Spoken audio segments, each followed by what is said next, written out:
감사 내용을 먼저 나누겠습니다. 뭐 1번은 다 짐작하시죠? 1번은 내적 치유 수양에 우리 감사하지 않을 수 없습니다. 특별히 이번에 또 우리 안에 조금 아주 특별한 사연이 있어서 특별한 사연이 생길 때마다 기대감이 있어요. 지난 생수해강 때도 평상시 없던 일이 벌어져서 은혜가 있겠다, 그래도 큰 은혜가 있었고요. 이번에도 생각지 않은 일이 있었는데 하나님이 무슨 일을 하실까 기대감이 있었는데 정말 큰 은혜야 이번 예적 치유 수양에 부어졌음을 듣고 감사를 드립니다. 뒤에서 기도하시고 섬겨주신 모든 분들에게 다시 한번 감사의 마음을 전합니다. 수고하셨습니다. 두 번째로는 지난 생수도 그렇고 이번 내치도 연합으로 하는 게요, 하나님 너무너무 기뻐하시거든요.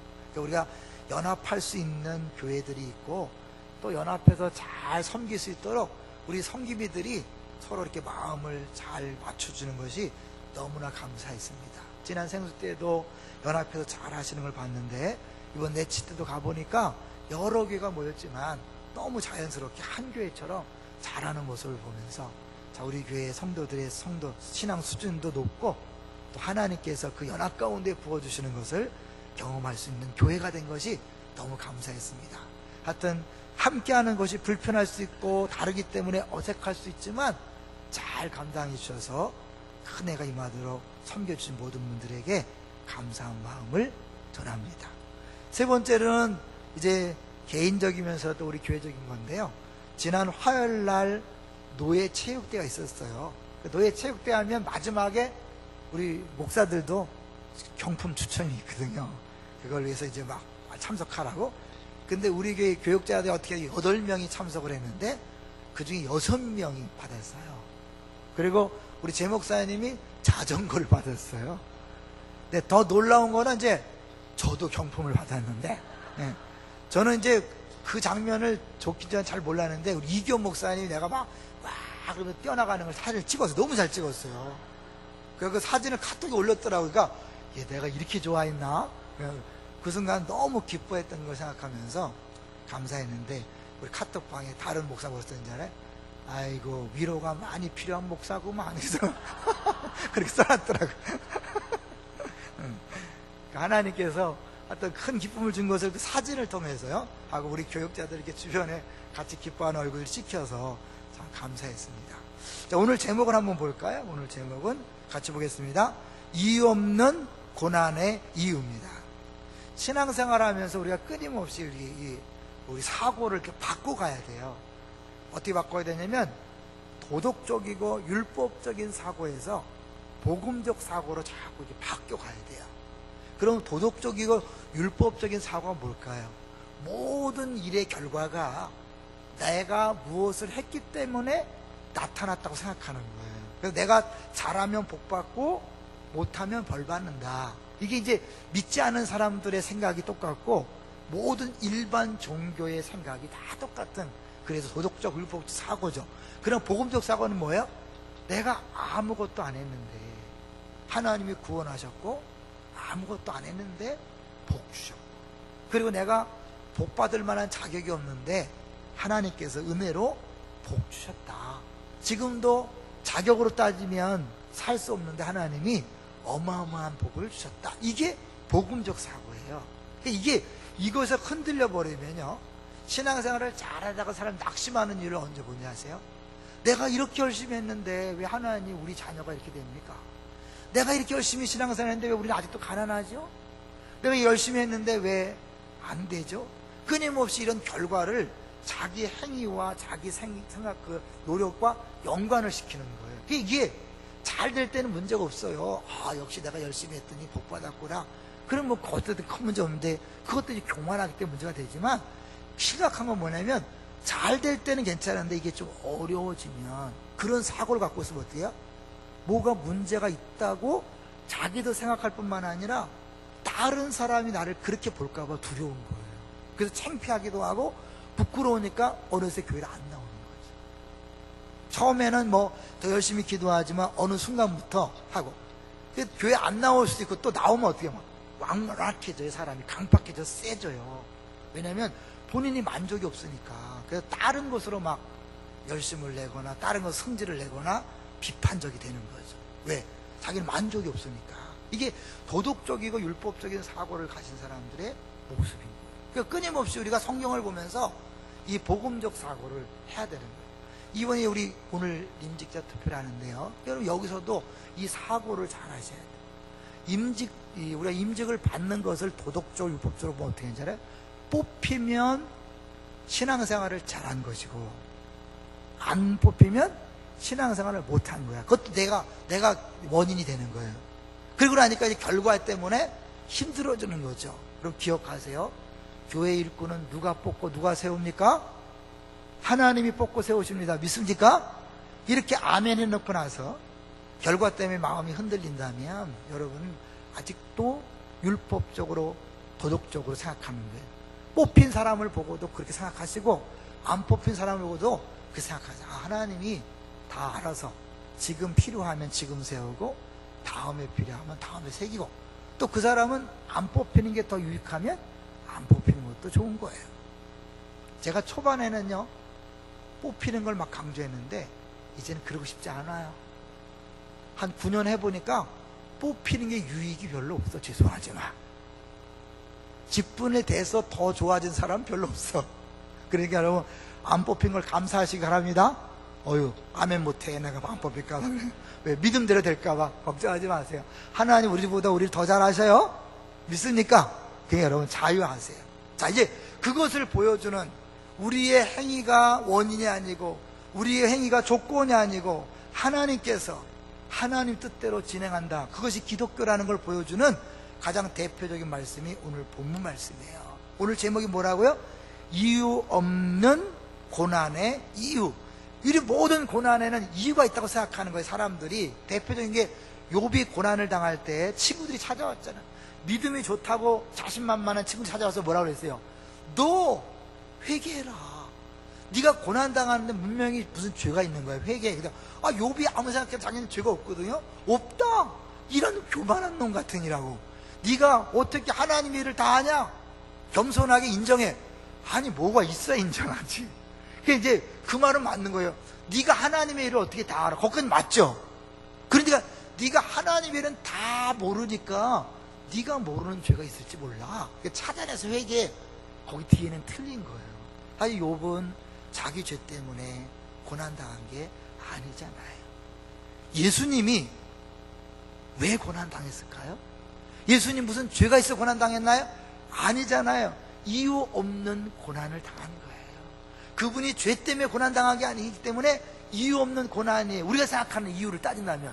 그러나 그분이 고난당한 진짜 이유가 따로 있었죠. 그래서 그 고난의 이유를 한번 생각해 보는 거죠. 자, 오늘 본문을 보겠습니다. 오늘 본문을 보면 4절을 먼저 한번 보세요. 먼저 딱 한번 본론으로 들어가서 4절을 보시면 같이 읽어보죠. 4절 시작. 그는 실로 우리의 질고를 지고 우리의 슬픔을 당하였거늘 우리는 생각하기를 그는 징벌을 받아 하나님께 맞으며 고난을 당한다 하였노라. 그가 왜 질고를 당했다고요? 우리의 질고를 지고 우리의 슬픔을 당하였지만 우리들은 어떻게 생각했어요? 그가 징벌을 받아서 하나님께 맞으며 고난을 당한다 하였노라. 그러니까 예수님이 사실은 대신 벌받고 대신 고난받고 대신 십자가를 졌는데, 정작 그 혜택을 받은 사람들은 오히려 뭐예요? 아이, 저 예수 뭔 죄가 있는 거지. 심지어 하나님 아들이라고 함부로 말하더니 하나님 앞에 벌받고 있구만, 이렇게 생각했다는 거예요. 그런데 실제로 아니라는 거죠. 5절을 볼까요? 5절 시작. 그가 찔림은 우리의 허물 때문이요 그가 상함은 우리의 죄악 때문이라. 분명히 얘기하죠. 무엇 때문이다? 자신의 죄 때문이 아니고 자신의 허물 때문이 아니고 우리의 허물 때문에, 우리의 죄악 때문에 주님이 찔리시고 주님이 상한 거죠. 그 다음에 그가 징계를 받음으로 우리는 평화를 누리고 그가 채찍에 맞음으로 우리는 나음을 입었도다. 우리의 죄 때문에 허물 때문에 찔리고 상했기 때문에 우리가 평화를 누리고 나음을 입었다는 거죠. 할렐루야. 그런데 여기서 상한다는 단어를 보니까요, 짓밟혀서 뼈가 완전히 으스러지는 치명적인 상태를 의미한다 그래요. 그러니까 이게 보통 고난이 아닌 거예요. 너무 심각하고 어려운 고난인 거예요. 근데 그 고난이 예수님 자신의 죄 때문이 아니라 우리의 죄 때문이라는 거죠. 그 죄로 그 고난을 통해서 우리가 받은 게 뭐라고요? 받은 게 뭐예요? 자, 이제 볼까요? 다시 한번 5절을 보겠습니다. 그가 찔림은, 그가 상함은 해놓고 나서 그가 징계를 받음으로 뭐라? 우리는 평화를 누리고. 여기 평화는 아시는 것처럼 샬롬이잖아요. 샬롬. 이 샬롬은 단순히 전쟁이 없는 그런 걸 얘기하는 게 아니라 하나님의 뜻이 이루어짐으로 어느 것 하나 부족함이 없는 완전한 행복의 상태예요. 샬롬이 깨진 게 왜 깨졌죠? 하나님 앞에 죄를 짐으로, 하나님 관계가 끊어짐으로, 그 공급선이 끊어짐으로 늘 부족을 경험하던 인간에게 그 관계가 다시 회복되어서 무한한 공급을 받게 되므로 부족함이 없는 상태가 된 거예요. 예수님이 죽으셨잖아요. 이미 고난 당하셨잖아요. 그 결과로 우리에게 주어진 것은 앞으로 주어질 것입니까? 이미 주어진 것입니까? 이미 주어진 것이에요. 그럼 여러분 어떻게 해요? 그 평화를 온전히 누리셔야 합니다. 이거는 우리가 잘해서 누리는 게 아니에요. 우리가 특별히 누리는 게 아니라 이미 예수님께서 다 고난당했기 때문에, 아픔 당했기 때문에 당연히 누려야 될 거예요. 그것을 우리가 모르고 있을 뿐이에요. 그거를 누리는 사람은 이제 어떻게 해요? 기꺼이 예수님처럼 같이 다른 사람을 위한 고난을 스스로 당하는 거죠. 근데 이게 어렵다는 거 아까도 얘기했죠. 우리가 다른 사람을 위해 희생하고 손해보고 고난당할 때 그들이 알아줘도 힘들고 어려운데 그들이 그걸 못 알아준다는 거예요. 십자가 그래서 어려운 거예요. 8절을 볼까요? 8절 보면 우리의 당하는 고난, 예수님이 당하는 고난을 사람들이 알아주지 않았어요. 8절 시작.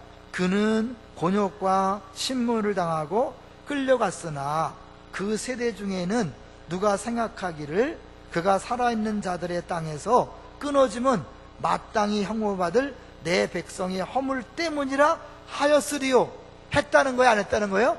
안 했다는 거죠. 그냥 생각할 때 저거는 자기 죄 때문이지. 부모가 제일 힘든 게 뭐예요? 자녀를 위해 뼈 빠지게 고생했는데 자식이 어느 날 엄마 아빠가 해준 게 뭐 있어? 이 말할 때 무너지는 거잖아요. 정말 자녀들이 정말 엄마 아빠 때문에 여기까지 왔어요, 감사해요. 그래도 사실 고생은 고생이고 아픔은 아픔인데 그 말을 듣고 위로가 될지언정 위로가 되지만 애들이 다 커서 엄마 아빠 해준 게 뭐예요?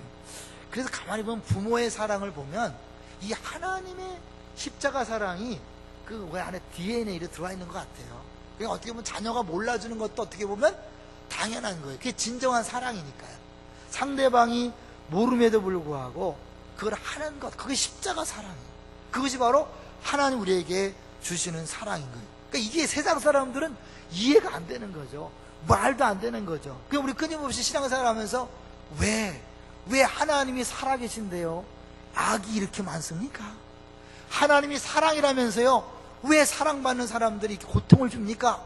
이게 이해가 안 되는 거예요. 그런데 하나님이 가장 사랑하는 예수님에게 그런 어마어마한 고통을 줬고 그 고통을 사람들이 골라준다는 거예요. 근데 예수님이 뭐라고 했어요? 누구든지 나를 따라오려거든 자기를 부인하고 자기 십자가를 지고 나를 따라라 그랬잖아요. 그러니까 신앙생활 자체가 십자가를 지고 가는 거니까 고난이고 아픔인데 그 고난과 아픔을 그 혜택을 누리는 사람들이 몰라주는 거예요. 애들이 몰라주고 자녀가 몰라주고 피원자가 몰라주고 우리가 열심히 전도하고 섬기지만 그들이 몰라주고 오히려 더 비난하고 욕하는 거, 이게 당연하다는 거예요. 정말 십자가를 안다면, 예수님의 고난을 안다면 우리는 그런 일을 당했을 때 나 억울해서 못 살겠어요, 나 이제 다 그만둘 거예요, 때려칠 거예요, 그게 아니라 그래 이게 십자가지, 이게 예수님의 고난이지, 내가 정상적인 삶을 가고 있구나 이렇게 생각하셔야 되는데 많은 경우에 열심히 봉사하다 어느 시점에 나 더 이상 못하겠어요, 나 힘들어서 못하겠어요, 나 불편해서 못하겠어요, 그러는 분들이 많이 있잖아요. 아니라는 거예요. 십자가는 안 알아주는 거예요. 못 알아주는 거예요. 오히려 비난하는 거예요. 조롱하는 거예요. 그러면서 그들을 위해 죽는 거예요. 그들을 손해보는 거예요. 그러니 이게 세상 사람들은 도저히 알 수 없는 놀라운 신비죠. 그래서 우리 힘으로 할 수 없고 성령 충만을 통해서만 할 수 있는 거죠. 그동안 여러분이 양육을 하면서 전도하면서 교회 생활하면서 수고 많이 하셨어요. 잘하셨어요. 그러나 명심할 것은 다른 사람이 못 알아준다고 안 알아주고 비난하고 욕해도 지치지 마시고 끝까지 가게 되시기를 주의 이름으로 축원합니다. 그게 우리 복음을 알고 십자가를 아는 사람의 모습이죠. 자, 그런데요, 이 어마어마한 고난을 누가 계획한 거예요? 하나님이 계획했다 그래요.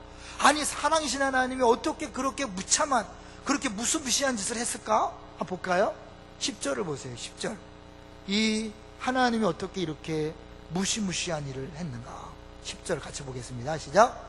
여호와께서 그에게 상함을 받게 하시기를 원하사 질고를 당하게 하셨은즉 그의 영혼을 속건제물로 드리게 이르면 그가 씨를 보게 되며 그의 날은 길 것이요 또 그의 손으로 여호와께서 기뻐하시는 뜻을 성취하리로다. 여호와께서 그에게 상함 받기를 원하셨고요, 그것이 하나님이 기뻐하시는 뜻이래. 아니, 자기 자식이 십자가 못 박혀 죽는 게 왜 기뻐하는 뜻이에요? 말도 안 되잖아요. 여러분, 기독교는요, 알면 알수록 말도 안 되는 거예요. 사랑이시라며. 요한일서 4장 8절 하나님이 사랑이시라 그러면서 자녀를 그렇게 사랑한다고 하면서 어떻게 예수님을 그렇게 험한 꼴로 만드시고 고난받게 하시면서 그거를 기뻐하는 뜻이라고 그렇게 말할 수 있을까요? 왜요? 그것을 통해 하나님이 모든 인류를 구원하시기 원했기 때문에, 정말 우리를 사랑했기 때문에, 세상을 이처럼 사랑하사 세상을 사랑했기 때문에 가장 사랑하는 아들을 그 비참한 십자가에 달려 돌아가 죽게 한 것, 그것이 하나님의 뜻이라는 거예요.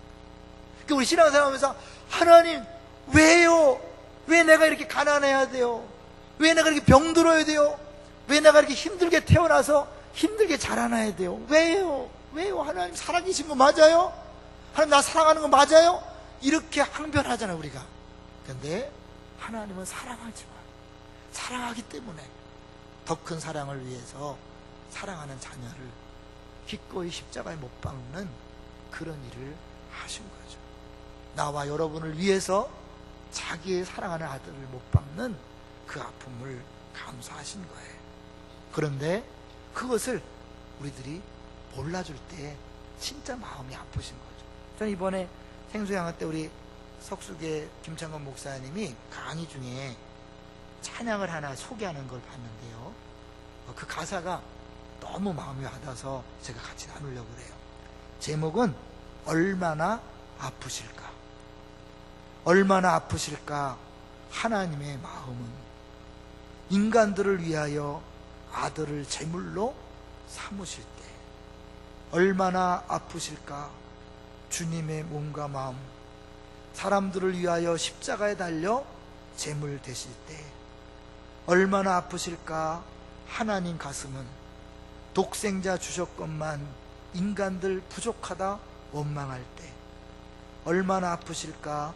주님의 심령은 자신을 주셨건만 사람들 부인하며 욕할 때, 예수님이 십자가상에서 엘리 엘리 라마 사박다니, 나의 하나님 어찌하여 나를 버리셨나이까 라고 그렇게 부르짖을 때도 하나님은 외면하셨고 침묵하셨습니다.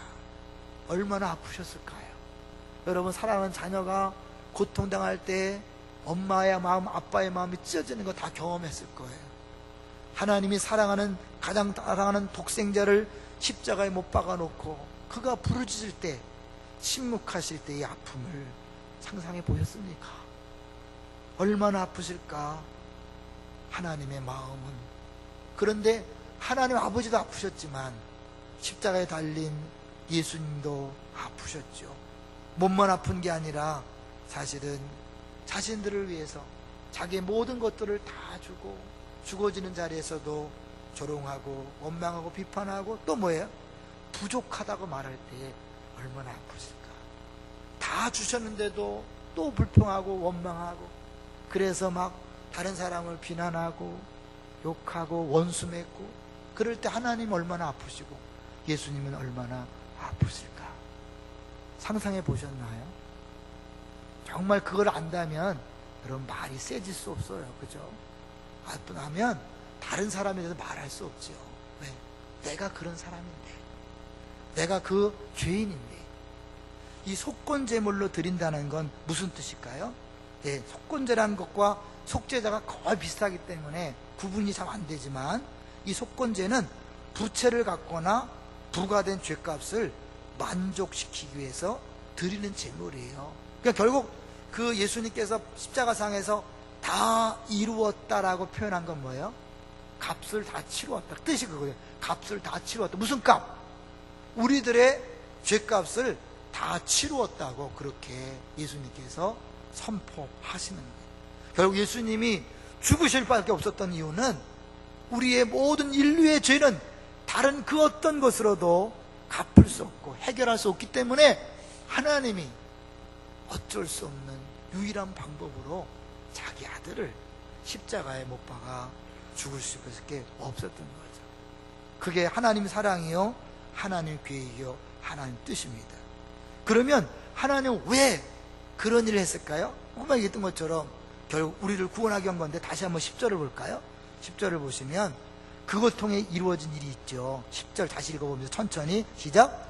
여호와께서 그에게 상함을 받게 하시기를 원하사 질고를 당하게 하셨은즉 그의 영혼을 속건제물로 드리기에 이르면, 속건제물로 드리면 그 다음에 무슨 일이 벌어집니까?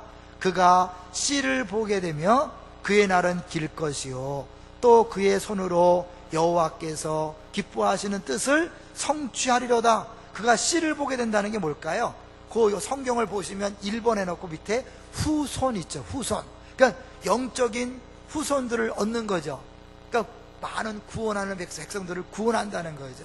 이게 바로 한 알의 밀알이 썩지 아니하면 한 알 그대로 있고 썩으면 많은 열매를 대는 원리를 이야기하는 거죠. 우리는 씨도 안 썩고 열매도 맺으면 어떨까? 근데 그건 생명의 원리가 아니에요. 반드시 썩어야만 열매가 나타나는 거예요. 믿습니까? 기독교에 우리가 구원받기 위해 예수님께서 십자가에 죽는 그 고통을 담당하신 것처럼 누군가 내 아내와 남편과 자녀와 이웃을 살리기 위해서는 누군가가 죽어지는 아픔이 있어야 되는 거예요. 그런데 사람들이 고통을 당하지만요, 그렇게 열매를 거둘 때 그 모든 고생을 잊는 거죠. 볼까요? 11절 보세요. 11절 시작. 그가 자기 영혼에 수고한 것을 보고 만족하게 여길 것이라. 나의 의로운 종이 자기 지식으로 많은 사람을 의롭게 하며 또 그들의 죄악을 친히 담당하리로다. 자기 영혼에 수고한 것을 보고 만족하게 여길 것이라. 그 열매를 보고 만족하는, 이거는 뭐냐면 애기 엄마가, 산모가, 임신부가 10달 동안 고생하고 산고의 고통을 겪은 다음에 그렇게 힘들게 나왔지만 애를 안는 순간 모든 고생을 잊어버리는, 그걸 얘기한다 그래요. 그러니까 남자들은 죽었다 깨내도 알 수 없는 거죠. 그러니까 애 낳았을 때 사실 남자들이 느끼는 느낌은 여자들이 느끼는 거와 다른 거죠. 저도 우리 아들을 생각해보니까 우리 아들 태어날 때 그렇게 기쁘지 않았던 것 같아요. 네? 처음에 막 한쪽 눈을 감고 있어갖고 예쁜가? 막 이래갖고 걱정도 되고 그랬는데요. 엄마들은 다른 거죠. 이 내가 고생하고 힘들고 애쓰고 그래서 낳은 열매, 그걸 볼 때 모든 어려움을 잊는 거지. 이제 그게 우리가 내적 치유 수양회나 생수의 강 때 보면 그 섬김이들이 마지막 때 큰 기쁨을 이루었는 게 뭐냐면 간증을 들을 때예요. 그렇게 얼굴이 막 시커맸다가 얼굴이 환해지고 막 죽을 것 같다가 살아난 모습을 볼 때요, 그 모든 고생을 다 잊어버려요. 그래서 막 생수형을 섬길 때는 다시는 안 오리라 그러다가 그 간증 듣고 그 다음에 또 가야지, 그 마약 중독처럼. 왜냐면 그게 너무너무 좋기 때문에, 이 세상에서 경험할 수 없는 너무너무 큰 행복이기 때문에요, 또 가고 또 가고 그러는 거예요. 예수님이 십자가에 죽으셨지만 그가 부활하셨고 수많은 영혼이 구원 얻는 것으로 인하여 만족하게 여기는 것, 주님 우리에게도 그런 걸 느끼기 원하시는 거예요. 그래서 우리가 신앙생활 하면서요, 정말 꼭 이렇게까지 해야 되나? 이렇게 고생해야 되나? 아파야 되나? 네, 주님이 그렇게 하라고 했어요. 왜? 그 뒤에 나타나는 어마어마한 만족과 기쁨이 있기 때문에 그런 거예요. 사실 우리가 읽었던 본문은요 4절부터 12절까지지만 이건 엄밀히 말하면 52장 13절부터 53장 12절까지가 한 묶음이에요. 그리고 이거는 3절씩 딱딱 끊어졌어요. 52장 13절부터 15절까지 3절 한 묶음, 53장 1절부터 3절까지 한 묶음, 4절부터 6절, 7절부터 9절, 10절부터 12절 아주 논리적으로 잘해놓은 거죠. 그래서 13절 첫 절과 마지막 절인 우선 12절에 사실 결론 부분이 나와 있어요. 자, 13절 52장 13절을 읽어볼까요? 이 예수님이 그렇게 참혹한 고난을 당했지만 결론은 50장 13절 시작. 보라 내 종이 형통하리니 받들어 높이 들려서 지극히 존귀하게 되리라. 존귀하게 되는 거예요. 결론은. 또 53장 12절 볼까요? 12절 시작. 그러므로 내가 그에게 존귀한 자와 함께 몫을 받게 하며 강한 자와 함께 탈취한 것을 나누게 하리니 이는 그가 자기 영혼을 버려 사망에 이르게 하며 범죄자 중 하나로 헤아림을 받았음이니라. 그러나 그가 많은 사람의 죄를 담당하며 범죄자를 위하여 기도하였느니라. 결론은 뭐예요? 존귀해요. 부활이고 구원인 거예요. 그 전에 우리가 고난의 아픔을 감수해야 되는 거죠. 이번에 이슬람 세미나에 우리 재관철 목사님이 갔다 와서 그런 얘기를 해주더라고요. 지금 IS가 기독교인들을 아주 무참히 살해하고 교회를 파괴하고 막 그러잖아요. 우리 생각해볼 때 하나님 왜 안 막아주실까? 하나님 왜 가만히 계시는가? 그런데요, 그이들이 계속 반복되면서 그 IS 안에 놀라운 일이 벌어지는 게 뭐냐면 그들은 여전히 시커먼 걸 뒤집어 쓰고 있잖아요. 얼굴 보일까봐. 무엇이 두려워서. 그거에 비해서 기독교인들은 당당히 죽어가는 모습을 보면서 누가 더 진짜 용감한가? 그렇게 용감한 척하면서 시커먼 걸 뒤집어 쓰고 얼굴을 보여주기 무서워하는 그들이 용감한가? 아니면 죽음 앞에서 담대히 죽음을 맞이하는 기독교인들이 용감한가? 그러면서 IS의 대원들이, 이슬람 사람들이 기독교로 돌아오고 있다는 거죠. 하나님이 하시는 일은 모르는 거예요. 왜 하나님 그들을 보호하지 않습니까? 왜 막아주지 않습니까? 네, 사실 기독교는 죽음이 끝이 아니잖아요. 죽음은 더 행복한 거죠. 믿습니까? 여러분, 그렇기 때문에 우리가 죽음이 끝이 아니기 때문에 죽는 걸 두려워하지 않아요. 그러나 그 죽음을 통하여 주님은 또 다른 열매를 맺어가고 있는 거죠. 하나님이 그렇게 일하시는 거예요. 그래서 우리는 어떻게 해요? 울며 씨를 뿌리는 자는 기쁨으로 단을 거두는 거예요. 울며 씨를 뿌리는 거예요. 그게 기독교 원리예요. 그게 십자가예요. 저절로 되어지는 게 아니에요. 우리 뭐 나도 괜찮고 상대방도 잘 되면 안 되나? 아니에요. 그게 원리가 아니에요. 누군가가 죽어야 되고 누군가가 힘들어야 되고 누군가가 손해를 봐야 되는 거예요. 그래서 그 고통을 통하여 하나님이 일하시는 거죠. 하나님이 고통을 통해 새로운 일을 하신다는 것은요, 세상에서는 이해할 수 없는 거예요. 왜? 세상적인 개념으로는 고통은 끝이야, 고통은 벌이야, 고통은 절망이에요. 근데 기독교는 뭐예요?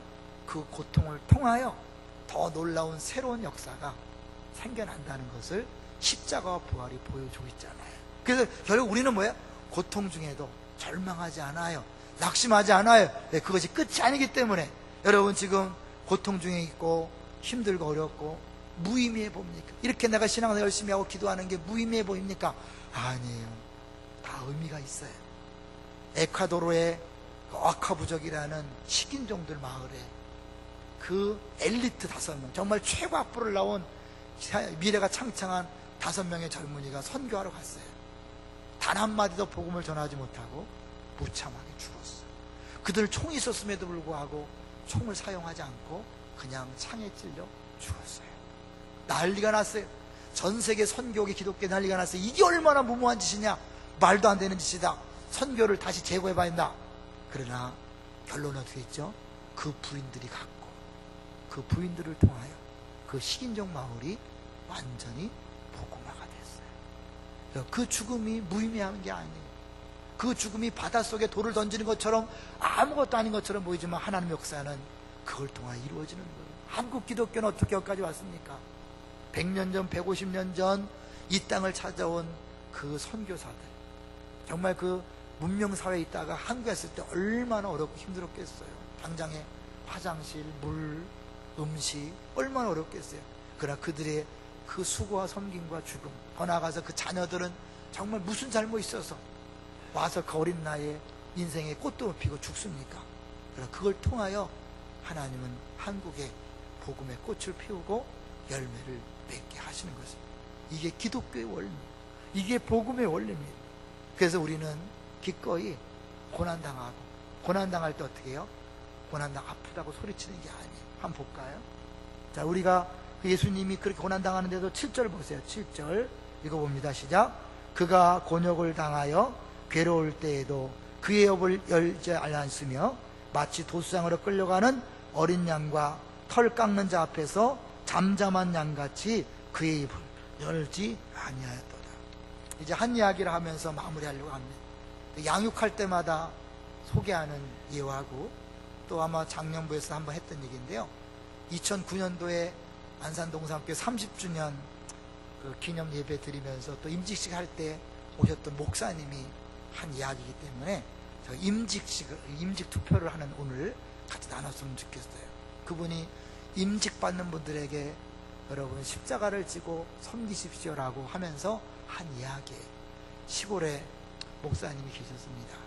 일찍 사모님이 세상을 떠나셨기 때문에 혼자 계시겠어요. 혼자 계셨어요. 그래서 아주 어린 여자아이를 데려다가 딸처럼 키우면서 집안일도 돌보게 했어요.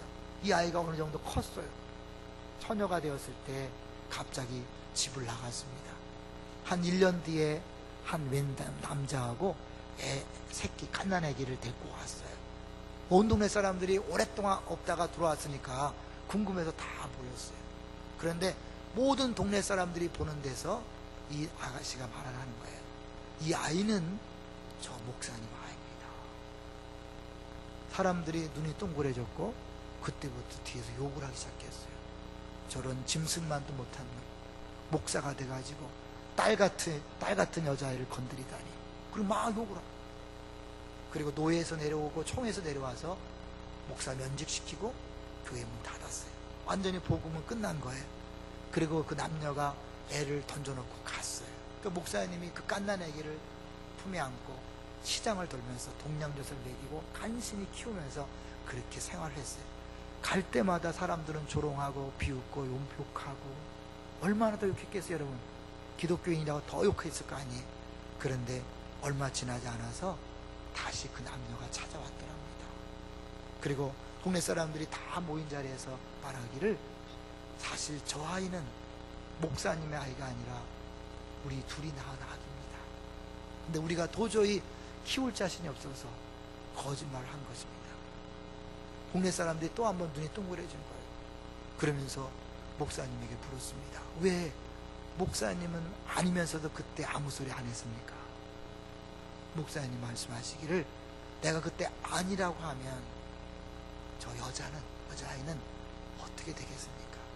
그 여자아이를 품어주고 살리기 위해서 목사님 모든 걸 다 뒤집었습니다. 그걸 들은 동네 사람들이 진짜 복음, 진짜 십자가, 진짜 교회, 진짜 목사가 여기 있구나, 동네가 주 앞에 돌아오는 복음화 역사가 있었다는 거예요. 여러분, 그런 일이 없이도 하나님은 얼마든지 복음화 역사를 이룰 수 있겠지요. 그러나 하나님은 때때로 그렇게 다른 사람의 허물과 죄와 모든 것들을 뒤집어 쓰는 그런 일을 통하여 하나님께서 구원 역사를 이루어 가십니다. 이해할 수 없는 거죠. 왜? 하나님의 뜻이고 하나님의 방법입니다. 이제 우리가 교회 일꾼 되는 것은요, 이제 그런 것들을 각오하는 것입니다. 우리의 이름을 내고 우리가 얼마나 잘났는가를 증명하는 게 아니라 좀 더 바보가 되고 또 모욕을 당하고 조롱을 당하고 우습게 여김을 당하고 그렇게 하는 자리가 바로 직분자의 자리인 줄로 믿습니다. 그렇게 죽어지는 직분자가 있을 때 교회는 살고 공동체는 살고 또 연약한 사람들이 구원받고 회복되는 줄로 믿습니다. 우리가 직분자뿐만 아니라 우리 모두가 이유 없는 고난을 당하신 그 주님처럼 우리가 진짜 더 놀라운 이유를 위하여 내게 원인이 없는 정말 이유 없는 고난을 기꺼이 잘 감당하는 우리 모두가 되시기를 주의 이름으로 축원합니다.